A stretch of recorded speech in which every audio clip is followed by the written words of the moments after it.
24 दिसंबर 1999 Christmas की शाम। लोग अपने घर पहुंचने की जल्दी में थे, लेकिन उसी दिन एक फ्लाइट में बैठे 170 लोगों के लिए जिंदगी और मौत के बीच का सफर शुरू होने वाला था। एक बिल्कुल सामान्य फ्लाइट अचानक अपहरण कर ली जाती है और अगले 7 दिन पूरी दुनिया एक ऐसे बंधक संकट को देखती है जहां हर फैसला किसी की जान ले सकता था। ये कहानी है इंडियन एयरलाइंस की फ्लाइट IC814 की, जिसे आतंकियों ने हाईजैक करके पूरी दुनिया को चुनौती दे दी थी। काठमांडू से दिल्ली जा रही ये फ्लाइट अपनी सामान्य यात्रा पर थी। लोग आराम से बैठे थे, कोई खाना खा रहा था, कोई बातों में व्यस्त था।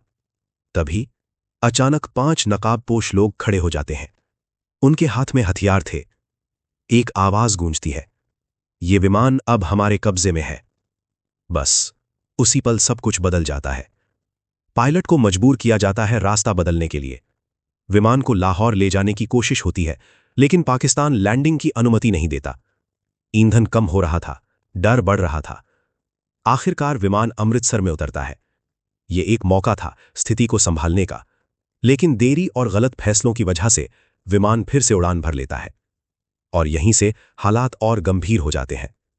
विमान लाहौर पहुंचता है, फिर दुबई, जहां कुछ यात्रियों को रिहा किया जाता है, लेकिन इसी दौरान एक यात्री रुपिन कत्याल की हत्या कर दी जाती है। ये एक साफ संदेश था कि अपहरणकर्ता किसी भी हद तक जा सकते हैं। आखिरकार विमान अफगानिस्तान के कांधार पहुंचता है और यहीं शुरू होता है सबसे लंबा और तनावपूर्ण दौर। कांधार उस समय तालिबान के नियंत्रण में था। भारत के पास विकल्प बहुत सीमित थे। हर दिन डर और अनिश्चितता बढ़ती जा रही थी। यात्री थक चुके थे, लेकिन उम्मीद अभी भी बाकी थी। अपहरणकर्ताओं की मांग साफ थी, भारत की जेल में बंद कुछ खतरनाक आतंकवादियों को रिहा किया जाए। सरकार के सामने सबसे बड़ा सवाल था, क्या कुछ आतंकियों को छोड़कर 170 लोगों की जान बचाई जाए? बातचीत शुरू होती है। समय धीरे धीरे बीतता जाता है। देश भर में लोग टीवी के सामने बैठे थे। हर खबर, हर अपडेट सबकी धड़कनें तेज कर रहा था। 7 दिनों तक ये संघर्ष चलता रहा और फिर एक कठिन फैसला लिया गया। भारत सरकार 3 आतंकवादियों को रिहा करने के लिए तैयार हो गई ताकि यात्रियों की जान बचाई जा सके। उनमें से एक था मसूद अजहर, जो बाद में एक बड़े आतंकी संगठन का चेहरा बना। 31 दिसंबर 1999 आखिरकार बंधकों को रिहा कर दिया जाता है।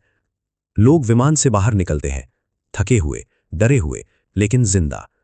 उनकी आंखों में सिर्फ एक ही एहसास था, हम बच गए। ये घटना सिर्फ एक अपहरण नहीं थी, ये एक सबक थी कि संकट के समय एक छोटी सी चूक कितनी बड़ी कीमत बन सकती है। ये याद दिलाती है कि आतंकवाद सिर्फ हमला नहीं होता, ये एक मानसिक युद्ध होता है। और सबसे जरूरी, ये कहानी है उन लोगों की जिन्होंने 7 दिन मौत के साए में बिताए और फिर भी वापस लौट आए। कभी कभी सबसे बड़ी जीत यही होती है कि आप जिंदा घर लौट आएं।